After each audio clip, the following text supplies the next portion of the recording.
साथियों नमस्कार। आप सभी का बहुत बहुत स्वागत है कृष्णा सार्थक एकेडमी में। साथियों आज की वीडियो में मैं आपके लिए लेके आया हूँ हिंदी का एक बहुत ही महत्वपूर्ण प्रैक्टिस सेट। साथियों इससे पहले एक प्रैक्टिस सेट करा चुका हूँ। साथियों आज दूसरा प्रैक्टिस सेट है। साथियों इस प्रैक्टिस सेट में हिंदी के वे सभी प्रश्न समाहित हैं जो पिछली परीक्षाओं में पूछे गए हैं। साथियों और इस प्रैक्टिस सेट में सभी चैप्टर्स से प्रश्न लिए गए हैं। और अगर आप इस प्रैक्टिस सेट को बड़े ध्यान से देखेंगे तो साथियों तो प्रश्नों के साथ में जो मैं विश्लेषण करूंगा वो बहुत महत्वपूर्ण है। साथियों तो आपको पूरी वीडियो ध्यान से देखनी है। आप किसी भी प्रतियोगी परीक्षा में बैठ रहे हैं, जिस परीक्षा में हिंदी के प्रश्न आते हैं, उन सभी परीक्षाओं के लिए साथियों ये वीडियो बहुत ही महत्वपूर्ण है। तो स्टार्ट करते हैं वीडियो को स्टार्ट करने से पहले एक बात कहना चाहूँगा, यदि आपको वीडियो पसंद आए तो आप इसको लाइक करेंगे और अगर अभी आप चैनल से नहीं जुड़े हैं तो इसको सब्सक्राइब करेंगे। तो साथियों स्टार्ट करते हैं वीडियो को। पहला प्रश्न देखते हैं, बड़े ध्यान से देखेंगे और प्रत्येक प्रश्न को समझते हुए चलेंगे। पहला प्रश्न है कि द्वितीय व्यंजन का प्रयोग यानी कि द्वितीय का प्रयोग किस शब्द में हुआ है। साथियों बताइए, यानी कि ये कह रहा है कि जो द्वितीय व्यंजन है उसका प्रयोग किस शब्द में हुआ है, ये बताइए, सवाल कह रहा है। अगर साथियों बात करूँ मैं द्वितीय व्यंजन की, सबसे पहले समझ लेते हैं। पहले मुझको इसका आंसर बताइए। अगर साथियों में इसके उत्तर की बात करूं तो इसका उत्तर विकल्प सी हो जाएगा, यानी कि वल्गा में द्वितीय व्यंजन का प्रयोग नहीं हुआ है। अब साथियों द्वितीय व्यंजन क्या होता है समझिए, यानी कि द्वितीय व्यंजन का मतलब होता है, ध्यान से समझना, द्वितीय व्यंजन का मतलब होता है साथियों जिसमें एक व्यंजन आधा हो और एक व्यंजन पूरा हो, उसे क्या कहते हैं, द्वितीय व्यंजन कहते हैं, द्वितीय शब्द कहते हैं। जैसे कि मैंने, और हमेशा याद रखेंगे वो समान वर्ण होते हैं। जैसे कि मैंने एक एग्जाम्पल दिया, इसमें एक शब्द है सच्चा। अब देखिए चा क्या है साथियों, आधा चा है और पूरा चा है, तो इसमें द्वितीय व्यंजन का प्रयोग हुआ है। जैसे कि कुत्ता शब्द है, कुत्ता में एक आधा ता का प्रयोग हुआ है और एक पूरे ता का प्रयोग हुआ है, इसमें भी द्वितीय व्यंजन का प्रयोग हुआ है। जैसे कि बग्गा में एक आधे गा का प्रयोग हुआ है और एक पूरे गा का प्रयोग हुआ है, ये आपको याद रखना है। जैसे कि मैं आपको एक एग्जाम्पल देता हूँ, कच्चा एक द्वितीय व्यंजन है। जैसे कि रज्जू में जा आधा और जा पूरा। जैसे कि लज्जा शब्द में एक जा आधा और जा पूरा। ऐसे ही साथियों लुच्चा शब्द में चा आधा और चा पूरा। ऐसे ही साथियों सज्जन में जा आधा और जा पूरा। ऐसे ही दिल्ली, ऐसे बहुत प्रकार के शब्द बन सकते हैं जिनमें एक आधा व्यंजन आता है और एक आधा पूरा व्यंजन आता है। और इसमें एक बात याद रखने की ये है साथियों, इसमें जो व्यंजन आएंगे ना वो दोनों एक ही होंगे, यानी कि समान व्यंजन होंगे, ना कि अलग अलग। अब इसमें देखें बलगा में साथियों ला अलग है और गा अलग है, इसलिए ये क्या है, द्वितीय व्यंजन नहीं है। साथियों उम्मीद करता हूँ आपको यह प्रश्न बिल्कुल अच्छी तरीके से समझ में आया होगा। देखते हैं दूसरा प्रश्न साथियों संधि से लिया गया है। प्रश्न कह रहा है कि व्यंजन संधि का उदाहरण है। बहुत महत्वपूर्ण प्रश्न, बताइए इसमें व्यंजन संधि का कौन सा उदाहरण है। साथियों अगर मैं इस प्रश्न के सही उत्तर की बात करूं तो इसका सही उत्तर तो विकल्प ए हो जाएगा। अब इसका विकल्प ए सही उत्तर हो जाएगा। अगर मैं उद्यत की संधि विच्छेद करता हूं और उद्यत का विच्छेद करूं साथियों तो इसका होता है उत, क्या होता है साथियों, उत धन क्या हो जाएगा साथियों, यत हो जाएगा। ये इसका संधि विच्छेद हो गया उद्यत का। अब इसमें कौन सी संधि है साथियों, व्यंजन संधि क्यों आ रही है। देखिए एक या व्यंजन है और एक ता व्यंजन है, दोनों व्यंजन है तो क्या हो जाएगा साथियों, व्यंजन संधि हो जाएगा। अब इसमें एक एग्जाम्पल एक दिया है साथियों, परमोषध। अगर परमोषध में संधि पूछे तो कौन सी संधि होगी, इसका अगर विच्छेद करें हम तो इसका हो जाएगा परम धन औषध। क्या, परम धन औषध, इसमें क्या हो जाएगा, विच्छेद हो जाएगा ये। अब इसमें कौन सी संधि बन रही है साथियों, बताइए, परम औषध में कौन सी संधि बन रही है, तो साथियों इसमें वृद्धि संधि बन रही है। कौन सी बन रही है, यानी कि डबल मात्रा आ रही है वहाँ पर, तो क्या बनेगी, डबल बड़े हो की मात्रा आ रही है, इसमें वृद्धि संधि हो जाएगा। इसमें एक एग्जाम्पल दिया है साथियों, विकल्प दिया है, दुरुपयोग में कौन सी संधि है बताइए। अगर मैं दुरुपयोग का विच्छेद करता हूँ तो इसका विच्छेद क्या होगा, दुहु धन उपयोग हो जाएगा। क्या, दुहु धन उपयोग। अब इसमें कौन सी संधि बन रही है, इसमें विसर्ग संधि बन रही है, ये आपको याद रखना है। ऐसे ही इसमें एक विकल्प दिया है तपोवन। अगर मैं तपोवन की बात करूं तो इसका संधि विच्छेद क्या हो जाएगा, तप धन क्या हो जाएगा, वन हो जाएगा। इसमें भी कौन सी संधि बन रही है, विसर्ग संधि बन रही है। उम्मीद और आशा करता हूं आपको यह प्रश्न भी आसानी से समझ में आया होगा। इस प्रश्न का सही उत्तर क्या हो जाएगा, ए हो जाएगा। देखते हैं अगला प्रश्न, यानी कि तीसरा प्रश्न क्या कह रहा है कि शब्दकोश में श्रद्धा शब्द किस शब्द के पहले आएगा? बहुत ही अच्छा प्रश्न है। इसमें साथियों वर्ण विच्छेद की बात कर रहा है, यानी कि वर्ण विच्छेद के आधार पर कौन सा शब्द श्रद्धा से पहले आएगा। देखिए, अगर मैं इसके सही उत्तर की बात करूं तो इसका सही उत्तर अगर पूछी जाए तो साथियों इसका हो जाएगा क्या? श्रमिक हो जाएगा। क्या हो जाएगा? इसका सही उत्तर क्या हो जाएगा? श्रमिक हो जाएगा। यानी कि श्रमिक शब्द श्रद्धा से पहले आएगा। ये बात तो आपको पता पड़ गई, लेकिन इसका विच्छेद कैसे करेंगे? देखिए, मैं आपको एक बात बताता हूँ। अगर शासिटी यानी कि शासिटी की बात करूँ तो साथियों हमेशा याद रखेंगे ये क्या बनता है, जैसे कि एक है सा। अगर मैं शासन की बात करूँ, अगर मैं शासन का वर्ण विच्छेद करूँ तो देखो सा, फिर क्या आ जाएगा? बड़ा आ। फिर क्या आ जाएगा? बस यहाँ तक बात रहने दीजिए। शा, आधा और डब यानी कि बड़ा आ। अगर मैं शौर्य की बात करूँ तो शौर्य का क्या हो जाएगा? देखिए सा, फिर साथियों क्या हो जाएगा? सा के बाद बड़ा ओ आ जाएगा। आई बात समझ में? नहीं आई? अगर मैं श्याम की बात करूँ तो श्याम का क्या हो जाएगा साथियों? यानी कि शा, फिर क्या हो जाएगा? सा के बाद या हो जाएगा। क्या? या, वो भी आधा साथियों, फिर बड़ा आ जाएगा। ये यहाँ तक आपको बात समझ में आ रही होगी।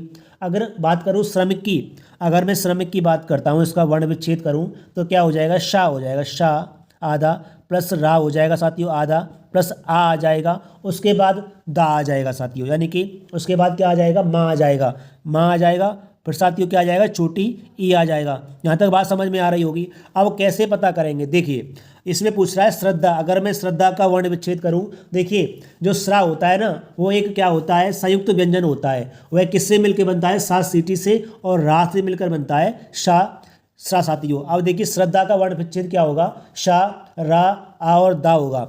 अगर ऐसे ही देखिए, अगर सा और आके शासन की बात करूं, देखिए इसमें सा तो सभी में आ रहा है तो वो तो कट जाएगा। देखिए सबसे पहले नंबर पर आएगा शासन, उसके बाद आएगा साथियों शौर्य, दूसरे नंबर पर शौर्य आएगा, तीसरे नंबर पर क्या आएगा? श्रद्धा तीसरे नंबर पर बनेगा कौन सा? श्रद्धा तीसरे नंबर पर बनेगा। और चौथे नंबर पर श्रमिक बनेगा। क्या बनेगा? श्रमिक बनेगा। और पांचवें नंबर पर श्याम बनेगा। तो साथियों तीसरे नंबर पर कौन आएगा? यानी कि श्रद्धा से पहले श्रमिक आएगा। ये बात आपको समझ में आई होगी आसानी से। देखते अगला सवाल क्या कह रहा है। अगले प्रश्न की बात करूं तो प्रश्न कह रहा है, बहुत महत्वपूर्ण प्रश्न है, उत्क्षिप्त ध्वनि का प्रयोग हुआ है साथियों। उत्क्षिप्त ध्वनि का प्रयोग किस शब्द में हुआ है बताइए। अब मुझको एक बात बताइए, उत्क्षिप्त ध्वनि कौन सी होती है और उत्क्षिप्त वर्ण कौन से होते हैं, उत्क्षिप्त व्यंजन कौन से होते हैं? हमेशा याद रखेंगे साथियों, उत्क्षिप्त जो वर्ण होते हैं ना, वो अड़ा और अड़ा होता है। यानी कि एक तो होता है आपका ये वाला और एक होता है ये वाला, अड़ा और अड़ा। अड़ा और अड़ा क्या होते हैं? उत्क्षिप्त। इनको ताड़नजात व्यंजन भी कहते हैं। क्या कहते हैं? ताड़नजात व्यंजन भी इनको कहते हैं। ये कई बार परीक्षा में पूछा गया प्रश्न है। अब ये कह रहा है कि इन शब्दों में किसमें उत्क्षिप्त ध्वनि का प्रयोग हुआ है साथियों। देखिए आरजू में नहीं हुआ है, ना ही खसरा में हुआ है, और साथियों ना ही जफर में हुआ है, पढ़ाई में हुआ है। आपको दिख रहा होगा डायरेक्ट। अब साथियों आपको बात इसमें क्या समझनी है, अगर आपसे पूछे, मैं आपके लिए 3-4 क्या लिख रहा हूँ, 3-4 साथियों मैं आपके लिए उदाहरण लिख रहा हूँ। आपको बताना है मुझे कि इसमें किस प्रकार से ताड़नजात या उत्क्षिप्त व्यंजन का प्रयोग किया जाता है। जैसे कि मैंने एक शब्द लिखा है आपको डमरू। अगर मैं डमरू की बात करूं, मुझे बताइए गलत लिखा है कि सही लिखा है डमरू। वही मैंने कहा निडर। अगर मैं निडर की बात करता हूं, बताइए निडर सही है कि गलत है। वही मैं आपसे पूछता हूं आडंबर। अगर मैं आडंबर की बात करूं, आडंबर सही लिखा है कि गलत लिखा है। अब मुझको बताइए उड्डयन। उड्डयन सही लिखा है कि गलत लिखा है? बताइए मुझे, उड्डयन सही लिखा है कि गलत लिखा है? उड्डयन। वही मैं आपसे पूछता हूँ कार्ड सही लिखा है कि गलत लिखा है? अब इससे मैं आपको कई सारी चीज़ें क्लियर करने वाला हूँ साथियों। हमेशा याद रखेंगे, जिस भी शब्द की शुरुआत अड़ा से होती है, यानी कि डा डलिया से या ढड़कन से होती है, उसमें कभी भी उत्क्षिप्त का प्रयोग नहीं किया जाता है। यानी कि इसमें उत्क्षिप्त का प्रयोग नहीं होगा। अगर किसी शब्द की शुरुआत उपसर्ग से होती है तो साथियों उसमें भी, उस शब्द में कभी भी उत्क्षिप्त का प्रयोग नहीं किया जाता है। इस बात को आप याद रखेंगे।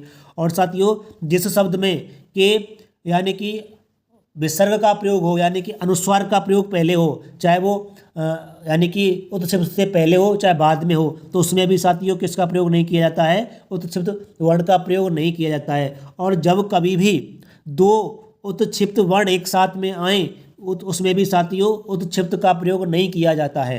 यानी कि अड़ा और अड़ा में से कोई 2 एक साथ में आए तो उसमें उत्क्षिप्त का प्रयोग, बिंदी का प्रयोग नहीं किया जाता है। अगर कोई शब्द हिंदी में लिखा हुआ है और इंग्लिश का है, वो अगर कोई शब्द हिंदी में लिखा हुआ है लेकिन वो शब्द इंग्लिश का, जैसे कि कार्ड, रोड, इसमें भी साथियों बिंदु यानी कि उद्क्षिप्त का प्रयोग नहीं किया जाता है। इस बात को आप याद रखेंगे। बात समझ में आई होगी।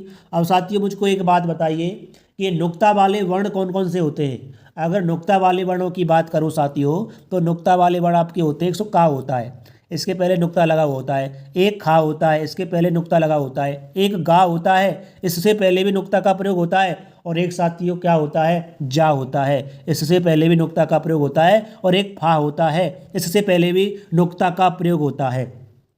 और साथियों जो नुक्ता का कॉन्सेप्ट किसने दिया था, ये राजा शिव प्रसाद सितारे हिंद ने इसके बारे में बताया था। इस बात को आप याद रखेंगे।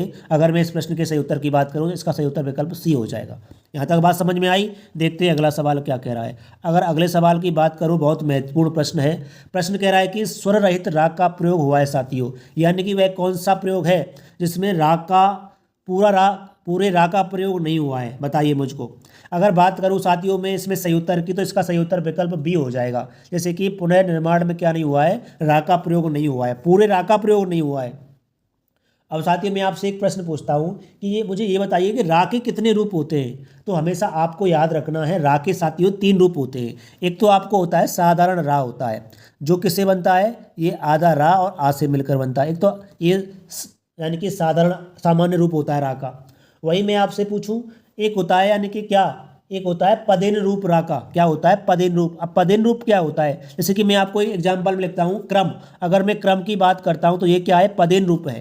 क्रम क्या है, एक पदेन रूप है रा का। क्या है, पदेन रूप है। और एक रा का रूप होता है साथियों रेप रूप। क्या होता है, ये रेप रूप होता है। और रेप रूप क्या होता है, ये शब्द के ऊपर लगाया जाता है। जैसे कि मैंने लिखा एक शब्द, कौन सा, मैंने लिखा कर्म। एक तो क्रम और एक कर्म लिखता हूं। अगर मैं कर्म लिखूं तो कर्म ऊपर लगाया जाता है रा के, और जो ऊपर लगाया जाता है साथियों वो आधा होता है रा का रूप। क्या होता है, आधा होता है। ये बात आपको समझ में आई होगी। अब साथियों आप कहेंगे साथियों एक ट्रक है, ये ट्रक में किस रा का प्रयोग हुआ है, यानी कि ट्रक किस प्रकार से लिखते हैं, इस प्रकार से। जैसे ड्रम, ट्रक, ड्रम, ऐसे बहुत प्रकार के शब्द होते हैं जिसमें इस प्रकार से रा का प्रयोग किया जाता है। साथियों हमेशा याद रखेंगे, इसमें किसी भी रा का प्रयोग नहीं होता है। ये कोई रा का रूप नहीं है। जैसे ट्रम यानी कि ट्रक, ये कोई रा का रूप नहीं है। इसमें क्या है, जो गुलाईदार जो वर्ण होते हैं उनमें साथियों हमेशा वो क्या करते हैं, उसमें बेसर यानी कि हलंत लगाकर बनाए जाते हैं।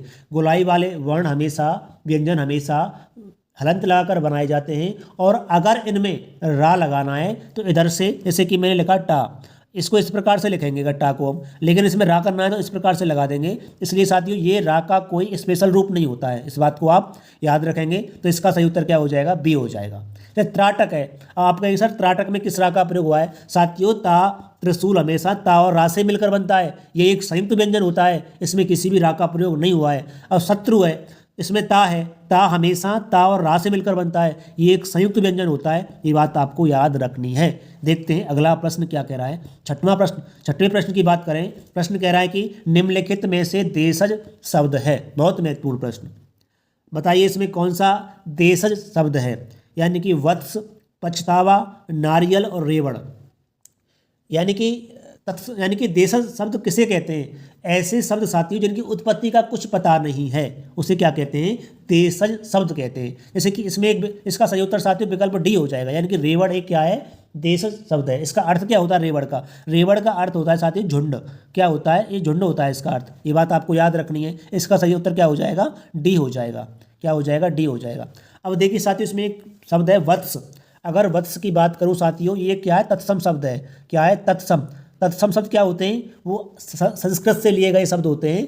तत्सम, क्या तत्सम। अब इसका तद्भव क्या होगा, वत्स का क्या हो जाएगा, बच्चा हो जाएगा। बच्चा क्या हो जाएगा, तद्भव हो जाएगा। तद्भव, तद्भव का मतलब होता है हिंदी के शब्द, यानी कि संस्कृत से ऐसे लिए गए शब्द जिनका प्रयोग हिंदी में किया जाता है, वो क्या होते हैं, तद्भव शब्द होते हैं। और तत्सम संस्कृत के शब्द होते हैं। अब इसमें एक शब्द है पछतावा।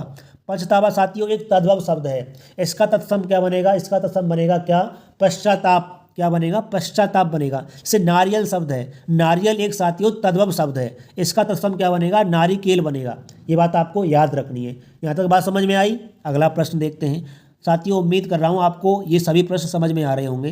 देखिए अगला प्रश्न है, इनमें से कौन सा शब्द तद्भव है। अब पूछ रहा है कि तद्भव कौन सा शब्द है, जैसे कि दंत, मृत्यु, मत्स्य और कंदा। साथियों अगर इसके सही उत्तर की बात करूं, इसे पूछा है तद्भव, तो तद्भव साथियों इसका सही उत्तर क्या हो जाएगा, डी हो जाएगा। कंधा साथियों एक तद्भव शब्द है, इसका तत्सम होता है स्कंध। क्या होता है स्कंध होता है, इस बात को आप याद रखेंगे। अब यहाँ साथियों इसमें एक शब्द है दंत। दंत एक तत्सम शब्द है, इसका तद्भव क्या होगा, दांत होगा, आपको पता होगा। एक शब्द है मृत्यु। मृत्यु एक तत्सम शब्द है, इसका तद्भव क्या हो जाएगा, मौत हो जाएगा। क्या हो जाएगा, मौत हो जाएगा। ये बात आपको याद रखनी है। एक शब्द है मत्स्य। मत्स्य क्या एक तत्सम शब्द है, इसका तद्भव क्या हो जाएगा, मछली हो जाएगा। क्या हो जाएगा, मछली हो जाएगा। यहाँ तक बात समझ में आई होगी। देखते हैं साथियों अगला प्रश्न क्या कह रहा है। 8वां प्रश्न कह रहा है साथियों कि एक से अधिक उपसर्गों से बना शब्द इनमें से कौन सा है। महत्वपूर्ण प्रश्न, यानी कि ऐसा कौन सा शब्द है जिसमें एक से अधिक उपसर्ग का प्रयोग हुआ है। बताइए इसका सही उत्तर क्या होगा। देखिए साथियों, अगर मैं इस प्रश्न के सही उत्तर की बात करूं, पहले आप इसका विच्छेद करिए, अलग अलग तोड़िए। अगर मैं असुरक्षित की बात करूं तो इसको कैसे तोड़ेंगे अलग अलग। इसका एक उपसर्ग बनेगा आ, एक बनेगा सु, और एक बनेगा साथियों इसमें शब्द बनेगा रक्षित। क्या बनेगा, रक्षित। इसमें कितने उपसर्ग हैं, इसमें साथियों 2 उपसर्ग हैं, एक आ उपसर्ग है, एक सु उपसर्ग है। अगर अगले शब्द की बात करूं अत्याचार की, इसमें इसको किस प्रकार से तोड़ेंगे साथियों, अति, क्या अति, धन आ और धन आचार, क्या बनेगा, आचार। ये बात समझ में आई, यानी कि अति प्लस आ प्लस आचार, इसमें भी 2 उपसर्ग हैं। अगर बात करूं अधकचरा की, अगर अधकचरा की बात करूं साथियों, इसका बनेगा अध, अध धन कचरा। क्या बनेगा, अधकचरा। क्या बनेगा साथियों, अधकचरा।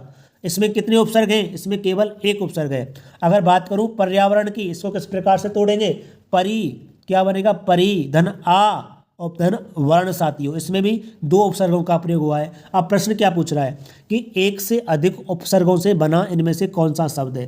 साथियों इस प्रश्न में थोड़ी सी मिस्टेक है। प्रश्न में ये पूछना चाहिए था कि इनमें से कौन सा ऐसा शब्द है जो केवल 1 उपसर्ग से बना है, तो इसका सही उत्तर सी होता। अगर पूछता इनमें से कौन सा ऐसा शब्द है जिसमें केवल 1 उपसर्ग से बना है, तो जिसमें केवल 1 उपसर्ग आया है वो अधकचरा हो जाएगा। लेकिन इसमें पूछ लिया कौन सा ऐसा शब्द है जो 1 से अधिक उपसर्गों से मिलकर बना है, तो इसमें ए बी और डी इसका सही उत्तर हो जाएगा। क्या हो जाएगा, ए बी डी इसका सही उत्तर हो जाएगा, सी इसका सही उत्तर नहीं होगा। ये बात समझ में आई साथियों। देखते हैं अगला प्रश्न। अगला प्रश्न कह रहा है, बहुत महत्वपूर्ण प्रश्न है सभी, कि शताब्दी शब्द में कौन सा समास है। शताब्दी शब्द में कौन सा समास है बताइए। अब शताब्दी का साथियों समास विग्रह क्या होगा, समास विग्रह होगा साथियों 100 वर्षों का, यानी कि 100 वर्षों का समूह। क्या, 100 वर्षों का समूह क्या हो जाएगा, 100 वर्षों का समूह, इसका वो हो जाएगा विग्रह समूह साथियों। ये तो आपको समझ में आया। तो इसमें साथियों क्या आ रहा है, संख्यावाचक आ रहा है। संख्यावाचक किस में आता है, पहला पद संख्यावाची किस में होता है, द्विगु समास में होता है। द्विगु समास में क्या होता है, पहला पद संख्यावाची होता है। तो साथियों इसमें कौन सा सही हो जाएगा, इसमें हो जाएगा विकल्प बी सही हो जाएगा। अब देखिए इसमें मैं आपसे पूछूं द्वंद्व समास में क्या होता है। साथियों द्वंद्व समास में दोनों पद प्रधान होते हैं। जैसे कि मैंने कहा लाभ हानि, क्या लाभ हानि, लाभ हानि के बीच में योजक चिन्ह है, तो लाभ और हानि क्या हो जाएगा, द्वंद्व समास हो जाएगा। अब मैंने कहा साथियों कर्मधारय समास किसे कहते हैं, कर्मधारय समास में एक पद विशेष्य होता है और एक पद विशेषण होता है। बात समझ में आई। अब मैं कहूँ तत्पुरुष समास में क्या होता है, साथियों तत्पुरुष समास के 6 भेद होते हैं, जिसमें कर्ता और संबोधन को छोड़ करके बाकी 6 कारक होते हैं, वो सभी तत्पुरुष समास के अंतर्गत आते हैं। इस बात को भी आप याद रखेंगे। इस प्रश्न का सही उत्तर विकल्प बी। अब देखते हैं अगला प्रश्न, यानी कि 10वां प्रश्न क्या कह रहा है। देखिए 10वां प्रश्न कह रहा है कि हेतु हेतु हेतु मदभूत का उदाहरण किसमें है साथियों। ऐसा कौन सा वाक्य है जिसमें हेतु हेतु मदभूत का के बारे में बात कही गई है, बताइए इसका सही उत्तर। अब बात करूं साथियों पहले की, यानी कि तुम आते तो मेरा काम बन जाता। दूसरा उदाहरण है लड़के थक गए थे। अगर लड़के थक गए थे तो इसमें क्या हो जाएगा, पूर्ण भूत हो जाएगा। ये पूर्ण भूत का उदाहरण है, लड़के थक गए थे। वही बात करूं इस साल बारिश होने की संभावना कम है, बताइए। यानी कि इसमें क्या कह रहा है, संभाव्य, यानी कि संभावना कम है, भविष्य की बात कर रहा है। इस साल बारिश होने की संभावना कम है, यानी कि जो बारिश होगी भविष्य में होगी लेकिन संभावना कम है। कहने का मतलब है इसमें संभाव्य भविष्यत काल है। कौन सा है इसमें, संभाव्य भविष्यत काल है। वहीं इसमें डी क्या कह रहा है कि घोड़े के 4 पैर और 2 कान होते हैं, तो ये क्या है, सामान्य वर्तमान, इसमें सामान्य वर्तमान काल का प्रयोग हुआ है।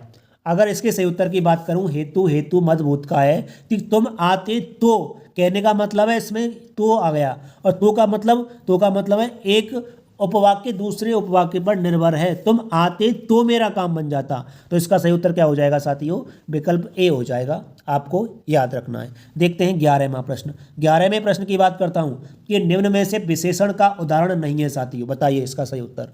निम्न में से ऐसा कौन सा उदाहरण है जिसमें विशेषण नहीं है साथियों। देखिए, कड़वाहट, सुंदर, हरी और दोहरा, बताइए।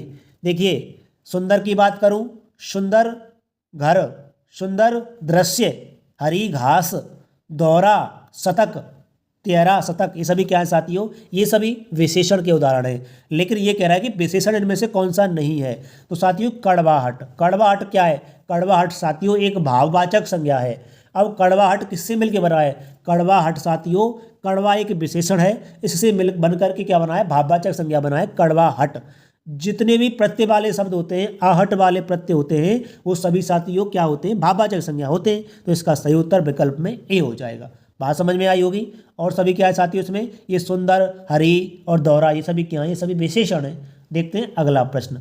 देखते हैं अगला प्रश्न क्या कह रहा है। 12वां प्रश्न कह रहा है कि नेहरू जी ने भारत के स्वतंत्रता संग्राम में महत्वपूर्ण भूमिका निभाई। आपने जेल में रहते हुए डिस्कवरी ऑफ इंडिया नामक पुस्तक लिखी। इस वाक्य में रेखांकित पद है, बताइए। अब आप कहेंगे सर इसमें रेखांकित पद कौन सा है, तो मैंने कहा आपने इसमें रेखांकित पद है, बताइए। अब कैसे करेंगे इसको, देखिए प्रश्न कह रहा है कि नेहरू जी ने भारत के स्वतंत्रता संग्राम में महत्वपूर्ण भूमिका निभाई। आपने जेल में रहते हुए डिस्कवरी ऑफ इंडिया नामक पुस्तक लिखी। इस वाक्य में रेखांकित पद है, बताइए। निजवाचक सर्वनाम, मध्यम पुरुष सर्वनाम, अन्य पुरुष सर्वनाम, संबंधवाचक सर्वनाम, बताइए इसका सही उत्तर।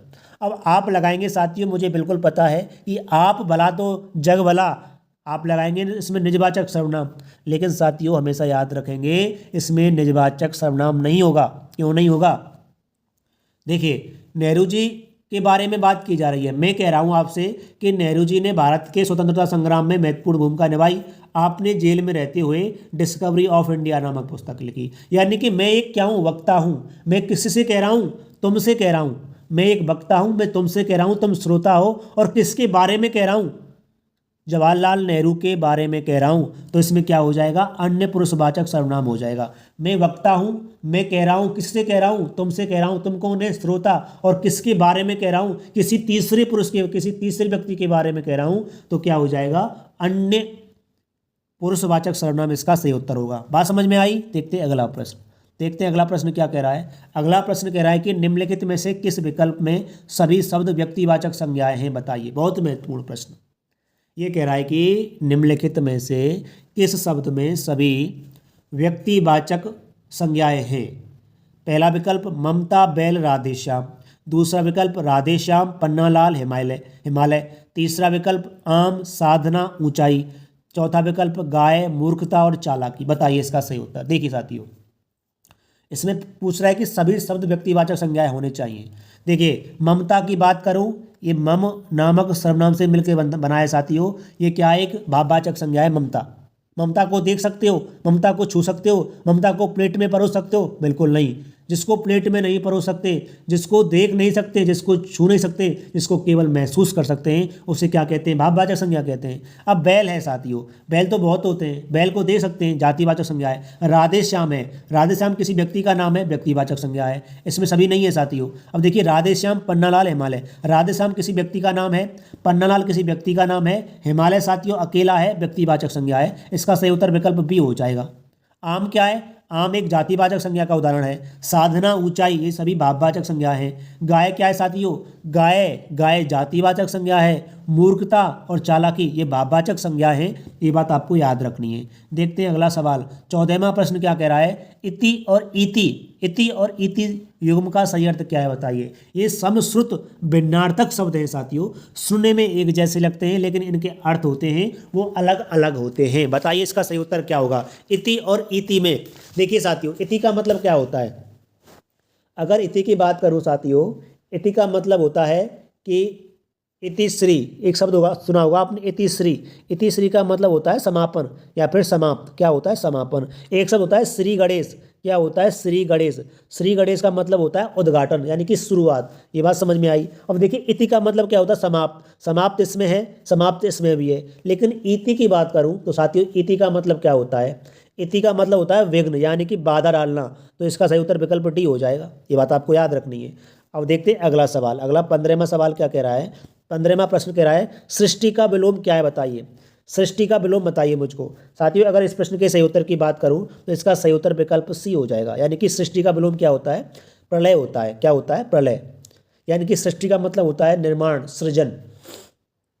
अब देखिए, अब इसमें एक शब्द दिया है विनाश। अगर मैं विनाश के विलोम की बात करूं तो उत्पत्ति हो जाएगा। क्या हो जाएगा? विनाश का विलोम उत्पत्ति हो जाएगा। विध्वंस की बात करूं तो विध्वंस का विलोम क्या हो जाएगा साथियों? निर्माण हो जाएगा। क्या हो जाएगा? निर्माण हो जाएगा। वहीं बात करूं प्रलय की तो प्रलय का क्या हो जाएगा? सृष्टि हो जाएगा। क्या हो जाएगा? ये पूछा गया, ये सृष्टि हो जाएगा। वहीं बात करूं विध्वंस का यानी कि सृजन का विलोम क्या हो जाएगा? नाश हो जाएगा। क्या हो जाएगा? नाश हो जाएगा। ये बात आपको समझ में आई। अगला प्रश्न देखते हैं। अगला 16वां प्रश्न क्या कह रहा है? 16वां प्रश्न कह रहा है कि निम्नलिखित में से किस वर्ग में सभी शब्द पर्याय नहीं है साथी, यानी कि सभी शब्द पर्यायवाची नहीं है आपस में। ऐसा कौन सा विकल्प है? जैसे कि अचल, गिरि, नग, भूधर, अमर, सुर, केवल्य, देव, सरिता, तटनी, तरंगिणी, सलिला, कृपाण, असी, करवाल, चंद्रहास। बताइए इसका सही उत्तर। साथियों अगर मैं इस प्रश्न के सही उत्तर की बात करूं तो बी हो जाएगा। अब कैसे होगा बी? देखिए अगर बात करूं विकल्प ए की, अचल, गिरि, नग, भूधर, ये सभी साथियों पर्वत के पर्यायवाची है। किसके? पर्वत के। अब देखिए सरिता, तटनी, तरंगिनी, सलिला, ये सभी साथियों किसके हैं? नदी के पर्यायवाची है। ये बात आपको याद रखनी है। कृपाण, असी, करवाल, चंद्रहास, ये सभी किसके हैं साथियों? तलवार के पर्यायवाची हैं। ये बात आपको याद रखनी है। देखिए अब इसमें अमर, सुर और देव, अमर, सुर और देव साथियों देवता के पर्यायवाची हैं। लेकिन जो केवल्य है ना, वो केवल्य किसका है? मोक्ष का, परम धाम का और मुक्ति का पर्यायवाची है, ना कि देवता का। इसलिए इसका सही उत्तर क्या हो जाएगा? विकल्प बी हो जाएगा। देखते हैं अगला प्रश्न। 17वां प्रश्न क्या कह रहा है? 17वां प्रश्न कह रहा है कि राम घर गया और श्याम बाजार गया, इस वाक्य में रेखांकित शब्द है। बताइए बताइए रेखांकित शब्द क्या होता है? यानी कि कह रहा है कि राम तो घर गया और श्याम बाजार गया। अब इसमें क्या पूछ रहा है कि रेखांकित शब्द कौन सा है बताइए। देखिए राम घर गया और श्याम बाजार गया, यानी कि दो वाक्यों को जोड़ रहा है, संयोजक हो जाएगा। इसका सही विकल्प सी हो जाएगा, यानी कि संयोजक है। ये क्या है? संयोजक, जोड़ने वाला, दो वाक्यों को जोड़ने वाला संयोजक। देखते हैं अगला सवाल। 18वां सवाल देखते हैं। बहुत महत्वपूर्ण प्रश्न है, कई बार पूछा गया प्रश्न और कन्फ्यूजिंग वाला प्रश्न साथियों। सही शब्द छांटिए। बताइए अंतर्द्वंद किस प्रकार से लिखा जाएगा? अंतर्देशीय किस प्रकार से, अंतर्राष्ट्रीय किस प्रकार से लिखा जाएगा और अंतर्भाव किस प्रकार से लिखा जाएगा? देखिए अगर मैं इस प्रश्न के सही उत्तर की बात करूं तो साथियों अंतर्द्वंद इस प्रकार से लिखा जाता है। देख लीजिए अंतर्द्वंद इस प्रकार से लिखा जाता है। अंतर्द्वंद क्या साथियों? अंतर्द्वंद इस प्रकार से लिखा जाता है, यानी कि दा पर रा लगेगा, ना कि ता पर। इसमें ता पर लगा हुआ है, गलत है। अब अंतर्देशीय किस प्रकार से? देखिए अंतर और दा पर क्या लगेगा साथियों? रा लगेगा। ये इस प्रकार से लिखा जाएगा। अंतर्राष्ट्रीय गलत लिखा हुआ है, किस प्रकार लिखेंगे? अंतर्राष्ट्रीय इस प्रकार से लिखा जाएगा। अंतर्राष्ट्रीय यानी कि टा पर, यानी कि टा पर क्या लगेगा? बड़ी ई की मात्रा लगेगी। इसका सही उत्तर क्या होगा साथियों? बताइए। इसका सही उत्तर विकल्प डी हो जाएगा। अंतर्भाव सही तरीके से लिखा हुआ है, ये बात आपको याद रखनी है। देखते हैं अगला प्रश्न। 19वां प्रश्न क्या कह रहा है? 19वां प्रश्न कह रहा है कि इनमें से सही शब्द है। सही शब्द पूछ रहा है।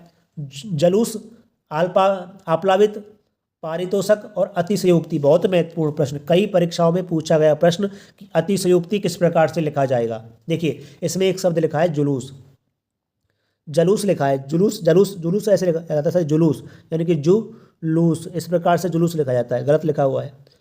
आप्लावित, पारितोषक ऐसे नहीं लिखा जाता है, पारितोषिक ऐसे लिखा जाता है, पारितोषिक, तोषिक इस प्रकार से लिखा जाता है, पारितोषिक।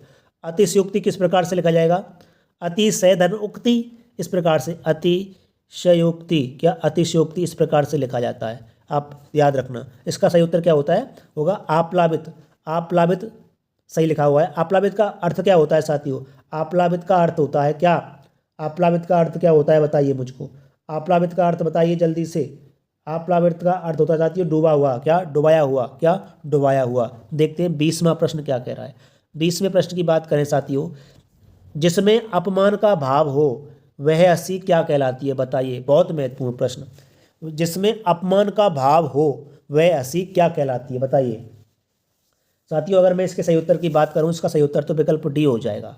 अब देखिए हास कैसी हंसी होती है। हास का मतलब होता है हंसना या फिर हंसी, और परिहास का मतलब क्या होता है, परिहास का मतलब होता है जोर जोर से ठहाके लगाकर हंसना। जोर जोर से ठहाके लगाकर हंसना क्या कहलाता है, परिहास। व्यंग क्या होता है साथियों, व्यंग होता है एक तरीके से शब्दों के द्वारा कटाक्ष करना, ऐसे शब्द बोलना जिससे दूसरे व्यक्ति को परेशानी महसूस हो, उसे क्या कहते हैं, व्यंग कहते हैं। और उपहास कैसे कहते हैं, जिसमें अपमान का भाव हो उसे क्या कहते हैं, उपहास कहते हैं। आशा करता हूं आपको यह प्रश्न भी समझ में आया होगा। देखते हैं अगला प्रश्न क्या कह रहा है। 21वां प्रश्न है कि जिसकी पहले आशा नहीं की गई वह शब्द क्या कहलाता है। यानी कि जिसकी पहले से आशा नहीं की गई हो उसे क्या कहते हैं, बताइए। जिसकी पहले से आशा ना की गई हो साथियों उसे अप्रत्याशित कहते हैं। यानी कि क्या कहते हैं, अप्रत्याशित कहते हैं। अकल्पित, जिसकी कल्पना ना की गई हो, यानी कि वो जो कल्पनीय ना हो। अकल्पनीय यानी कि जो कल्पना से परे हो, यानी कि जिसकी कल्पना ना की गई हो। और आशातीत यानी कि जिसके होने की कोई संभावना ना हो साथियों, यानी कि जिसके होने की कोई संभावना ना हो उसे क्या कहते हैं, आशातीत कहते हैं। आशा से परे कह सकते हैं, यानी कि आशा से परे जिसके होने की कोई संभावना ना थी उसे क्या कहते हैं, आशातीत कहते हैं। अब देखते हैं साथियों अगला 22वां सवाल क्या कह रहा है, महत्वपूर्ण प्रश्न है। द्विकर्मक क्रिया में रिक्त स्थान भरिए। यानी कि ऐसा कौन सा वाक्य है, यानी द्विकर्मक किसको कहते हैं, यानी कि जिसमें साथियों प्रथम कर्म प्राणीवाचक होता है और दूसरा कर्म क्या होता है, अप्राणीवाचक होता है, उसे क्या कहते हैं, द्विकर्मक क्रिया कहते हैं। ये बात आपको याद रखनी है। इसका सही उत्तर विकल्प बी हो जाएगा। देखते हैं अगला प्रश्न। 23वां प्रश्न क्या कह रहा है। 23वां प्रश्न कह रहा है कि निम्नलिखित में से किस शब्द में समास और संधि दोनों है का प्रयोग हुआ है साथियों। बहुत महत्वपूर्ण प्रश्न है। किस शब्द में समास और संधि दोनों का प्रयोग हुआ है, बताइए। देखिए यज्ञशाला, यज्ञशाला का क्या हो जाएगा, यज्ञशाला का हो जाएगा यज्ञ के लिए शाला। क्या, यज्ञ के लिए, यज्ञ के लिए शाला। इसमें क्या है साथियों, इसमें क्या हुआ है, इसमें समास का प्रयोग हुआ है यज्ञशाला। इसमें कोई संधि का प्रयोग नहीं हुआ है। जैसे कि मैं आपसे एक उदाहरण देता हूँ, सब्जी वाला में कौन सी संधि है, पानी वाला में कौन सी संधि साथियों। संधि का मतलब होता है विकार उत्पन्न होना। पानी वाला, जैसे कि मैंने कहा पानी धन वाला। अब इसमें कोई पानी वाला का अगर मैं वो करता हूँ यानी कि संधि करता हूँ तो क्या हो जाएगा, पानी वाला हो जाएगा। क्या इसमें आपस में कोई परिवर्तन हो रहा है, नहीं हो रहा है। यानी कि प्रत्येक हर शब्द की संधि नहीं की जा सकती है, यानी कि हर शब्द की संधि नहीं की जा सकती है। इसलिए यानी कि पानी वाला में कोई संधि नहीं होगी, सब्जी वाला में कोई संधि नहीं होगी। यज्ञ के लिए शाला, इसका एक समास है साथियों, लेकिन इसमें कोई संधि नहीं है। अब बात करता हूँ साथियों, जैसे कि एक उदाहरण है इसमें, क्या स्वधर्म है साथियों। स्वधर्म में क्या है, अव्ययी भाव समास है। स्वधर्म में क्या है, अव्ययी भाव समास है साथियों। क्या है, अव्ययी भाव समास है। अब देखिए जलोष्मा, क्या है, जलोष्मा शब्द है, यानी कि जल की ऊष्मा। क्या, जल की ऊष्मा, ये क्या हो जाएगा, एक समास हो जाएगा। अगर इसकी विच्छेद करता हूँ तो विच्छेद क्या हो जाएगा, यानी कि जल धन ऊष्मा क्या हो जाएगा, जल धन ऊष्मा हो जाएगा। और कौन सी संधि है इसमें, जल आ धन ऊ बराबर ओ, यानी कि गुण संधि हो जाएगी। तो इसका सही उत्तर क्या हो जाएगा, विकल्प सी हो जाएगा। इसमें समास का प्रयोग भी हुआ है और संधि का प्रयोग भी हुआ है। श्री पंकज है साथियों। पंकज क्या, एक बहुब्रीहि समास का उदाहरण है। जो पंक प्लस जा, पंक धन जा, जिसकी उत्पत्ति कीचड़ में होती है उसे क्या कहते हैं, पंकज कहते हैं। महत्वपूर्ण प्रश्न है। देखते हैं 24वां प्रश्न क्या कह रहा है। 24वां प्रश्न कह रहा है कि निम्नलिखित में से कौन सी बात गलत है, बताइए। बहुत महत्वपूर्ण प्रश्न, कई चीज समझाने वाला हूं। देखिए साथियों कि निम्नलिखित में से कौन सी बात गलत है। पहला विकल्प क्या कह रहा है कि धा धनुष, यानी कि धा सघोष है, महाप्राण है और दंत्य है। देखिए पहले एक बात समझिए, सघोष क्या होता है आपको पता है। जैसे कि मैंने कहा ता वर्ग, ता वर्ग में क्या आता है, ता, था, दा और धा, ये क्या होते हैं, देखिए याद रखना।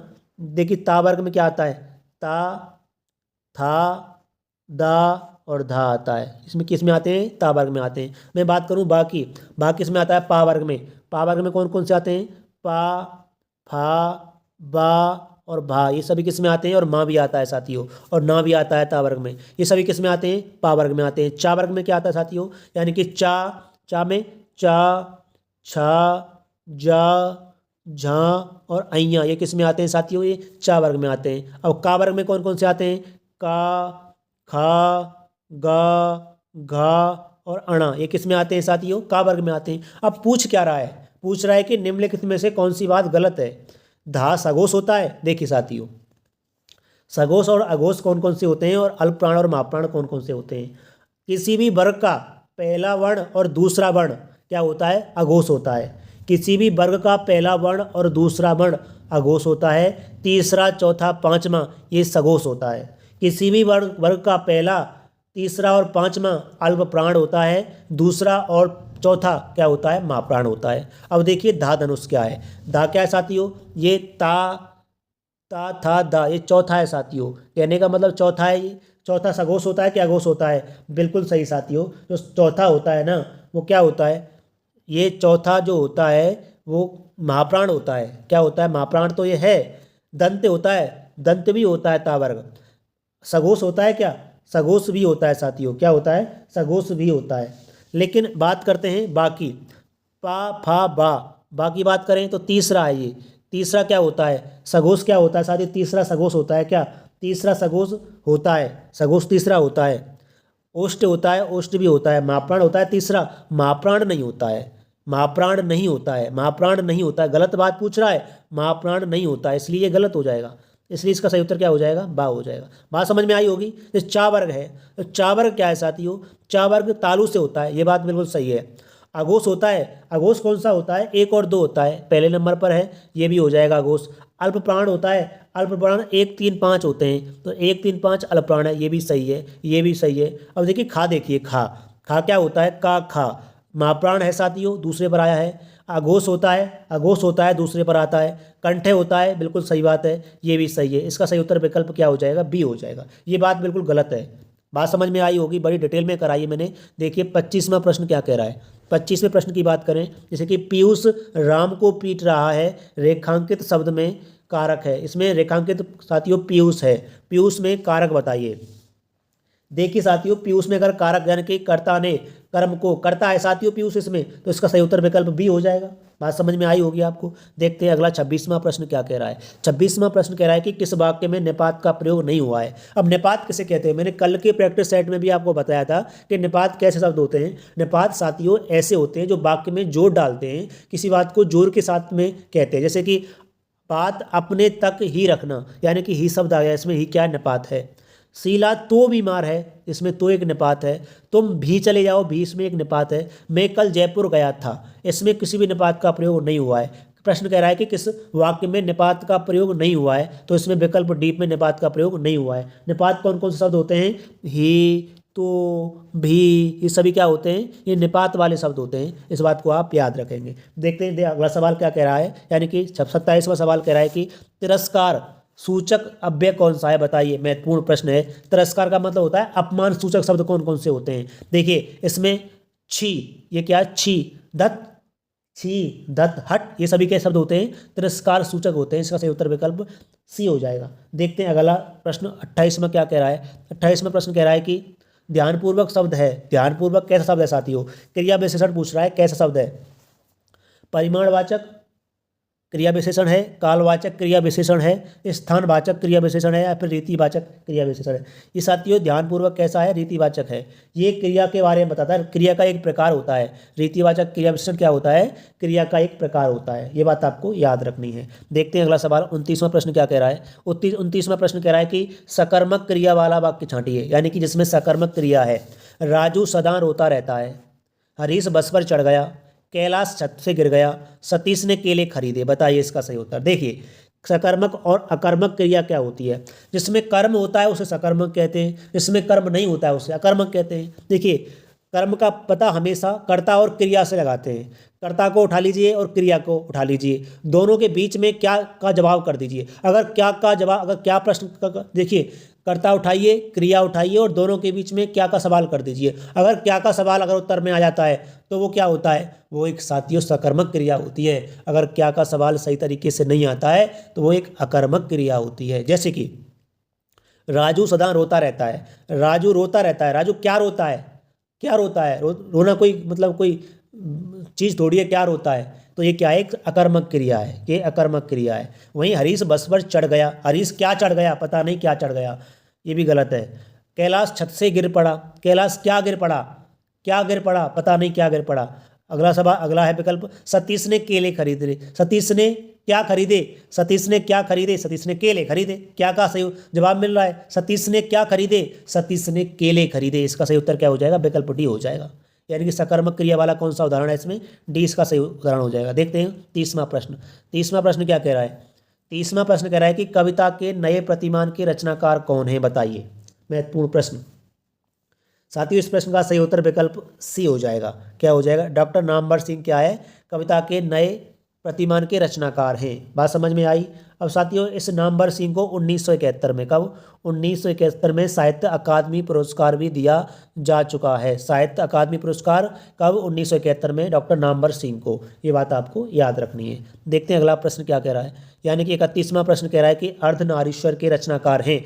अर्धनारीश्वर के रचनाकार बताइए। साथियों अर्धनारीश्वर के रचनाकार साथियों रामधारी सिंह दिनकर हैं। विकल्प सी इसका सही उत्तर हो जाएगा। अब रामधारी सिंह दिनकर की अन्य रचनाएं कौन कौन सी हैं, सुनिए। एक रश्मिरथी है, एक कुरुक्षेत्र है, एक संस्कृति के 4 अध्याय और रेणुका। ये सभी किसकी कृतियां रचनाएं साथियों, रामधारी सिंह दिनकर की रचनाएं हैं। देखते हैं अगला प्रश्न। 32वां प्रश्न कह रहा है कि मृगनयनी उपन्यास के लेखक बताइए। मृगनयनी उपन्यास के लेखक बताइए। साथियों इसका सही उत्तर विकल्प सी हो जाएगा। जैनेन्द्र कुमार मृगनयनी उपन्यास के लेखक हैं। अब जैनेन्द्र कुमार की अन्य रचना कौन कौन सी हैं, जैसे कि साथियों परख, परख है इनकी एक रचना। क्या है, परख। एक मुक्ति बोध है, एक क्या है, मुक्ति बोध इनकी रचना है। और साथियों एक है इनकी सुखदा, क्या, सुखदा इनकी रचना है। और एक है इनकी साथियों त्यागपत्र। ये सभी जैनेन्द्र कुमार की रचनाएं हैं। इसका सही उत्तर विकल्प सी हो जाएगा। देखते हैं अगला 33वां प्रश्न क्या कह रहा है। 33वां प्रश्न कह रहा है कि वीर सतसई के रचनाकार बताइए। वीर सतसई के रचनाकार बताइए। साथियों ना तो इसमें रत्नाकार हैं, ना ही वियोगी हरि है, ना ही राघव है, ना ही अमृतलाल है। इसका सही उत्तर विकल्प क्या हो जाएगा साथियों, इसके रचनाकार हैं क्या, सूर्यमल मिश्रण। क्या, सूर्यमल मिश्रण क्या है साथियों, इसके रचनाकार हैं। वीर सतसई के कौन है, सूर्यमल मिश्रण।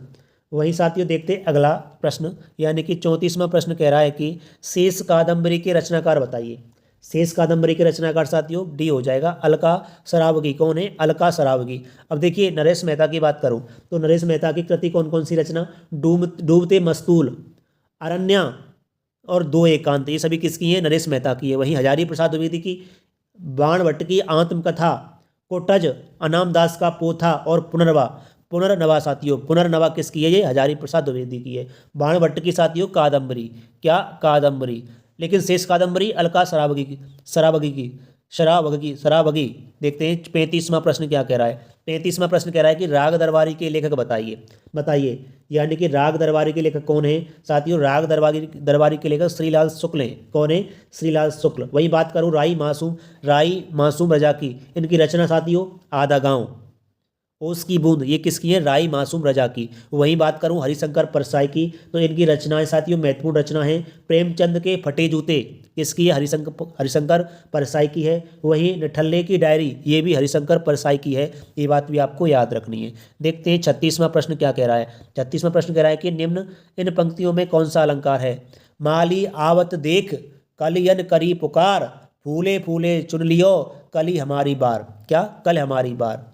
इसमें कह रहा है कि किस अलंकार का प्रयोग हुआ है, यानी कि श्रेष्ठ श्लेष अलंकार, यमक अलंकार, उपमा अलंकार, मानवीकरण अलंकार। देखिए माली आवत देख कलियन करी पुकार। देखिए कलियन करी पुकार, तो कलियन करी पुकार का मतलब साथियों कली पुकार कर रही है। मुझको एक बात बताइए, क्या कली पुकार कर सकती है कोई, कली कोई पुकार कर सकती है क्या, नहीं कर सकती है। तो इसमें किसका प्रयोग हुआ है साथियों, इसमें मानवीकरण अलंकार है। इसमें जो प्रकृति की चीज़ें हैं, जो निर्जीव चीज़ें हैं, उनको सजीव के रूप में परोसा जा रहा है।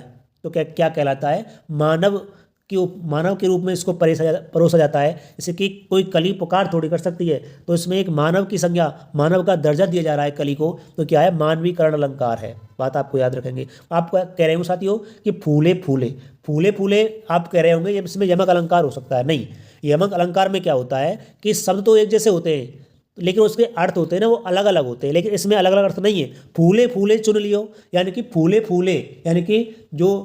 यानी कि जो खिले खिले फूल हैं उनको चुन लिया गया है। कहने का मतलब यह है इसमें यमक अलंकार नहीं होगा, इसमें मानवीकरण अलंकार है। बात आपको याद रखनी है। देखते हैं 37वां प्रश्न क्या कह रहा है। 37वां प्रश्न कह रहा है कि मन रे तन कागद का पुतला, लागे बूंद विनाश जाए छिन में, गर्व करे क्यों इतना। बहुत महत्वपूर्ण प्रश्न है, कई बार पूछा गया प्रश्न है कि मन रे तन कागद का पुतला, लागे बूंद विनाश जाए छिन में, गर्व करे क्यों इतना। मन एक कागज का पुतला होता है, मन रे तन, यानी कि कह रहा है कि अरे व्यक्ति, अरे मनुष्य, ये शरीर मनुष्य शरीर है ना, वो एक कागज का पुतला है।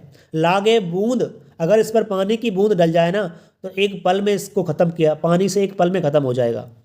और गर्व करे क्यों इतना, आप इस मनुष्य के शरीर पर इतना गर्व या फिर घमंड क्यों करते हो। तो साथियों बताइए इसमें कौन सा स्थायी भाव है। इसमें साथियों निर्वेद है।